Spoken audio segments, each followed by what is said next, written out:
bagcina bashawe ngoswazi oluncane abasebenzi bakamasipala basemsunduzi zokwasabalalisa izithombe zabo belele phezu kwamathuna. Nginibingelele iphinde futhi ngamukele kule channel ehamba phambili ngiyazo mina nguveze ngintuthu ngakho manje bathi ilasibona makumede mhlambe ukuthi usemusha like zophinde nginxusa usubscribe ngakhohle ukucomment nokulike kanjalo futhi ke nokushare ukikona okukhulu kunakho konke. Labasebenzi banikezwe ixayiso esibhalwe emva kohlelo lokuqondisa ubugwegwe lokhu kuvezwe imanager kamasipala umnumzane Lwamile Mapholoba engxoxela benayo nabezindaba ekhethekile nephephandaba iSolezo. Umasipala wasemsunduzi waba sematheni ngokuqala kwalonyaka ngesikhathi ukusabalalisa izithombe zabasebenzi bomkhandlu becambalele phezu kwamathuna.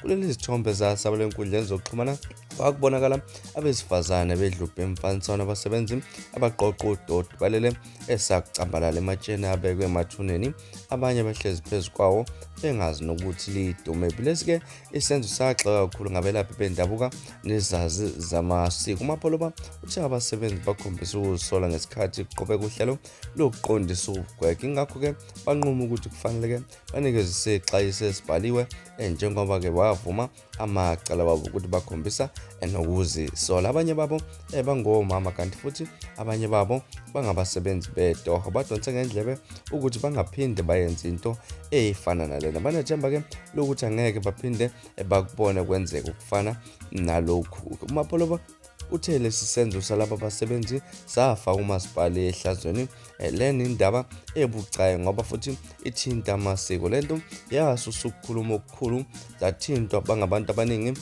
okubala kubo nezazi zamasipho abelaphi bendabuko bethi kufanele kwenziwe ukuthi nokuthi ukuze kusheleze. Ucabanga ukuthi kwaba khona ukunganaki kubasebenzi mhlawumbe abathuki ngoba basebenzi khona emathuneni nabantu-ke abasebenzi emakhazeni bagcina sebengasabi kodwa-ke iqiniso ukuthi lento ibucayi kakhulu. uMapholoba ofike kulo masipala ngasekupheleni konyaka owedlula ukhale ngokuthi-ke ufica abasebenzi bakamasipala bezenzela umathanda kule ndawo ngesikhathi-ke efika abasebenzi bekade bezichanasela abantu bezifikela ngesikhathi abasithandayo baphinde futhi bezihambela ngesikhathi abasithandayo. Kubeke nesidingo sokuthi babheke nokusetshenziswa budedengu kwezimoto zomkhandlu nemali ekhokhela abasebenzi isikhathi esengeziwe. uMapholoba uthe isimo asifani wathi-ke bafuna ukusenza sibe ngcono. Uthe maduze nje umasipala uzokwethula uhlelo lokubambisana nomnyango wezokuhlunyelisa kwezesimilo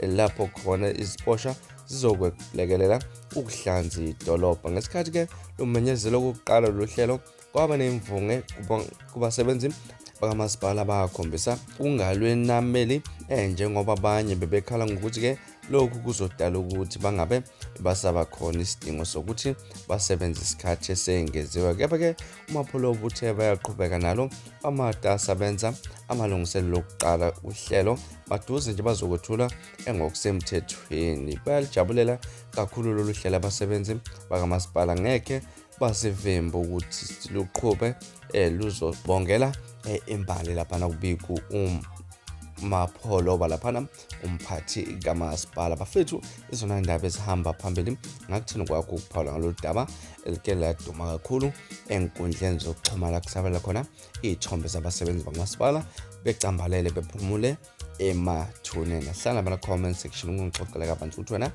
luthini lwakho ngalolu daba. Mina-ke sengiphuma kanjena kodwa-ke ngiyabuya futhi kwividiyo elandelayo ngesikhathi esilandela kwakho ukusubscribe nokulike nokushare. Nibe nosuku olumnandi, ngithanda kakhulu.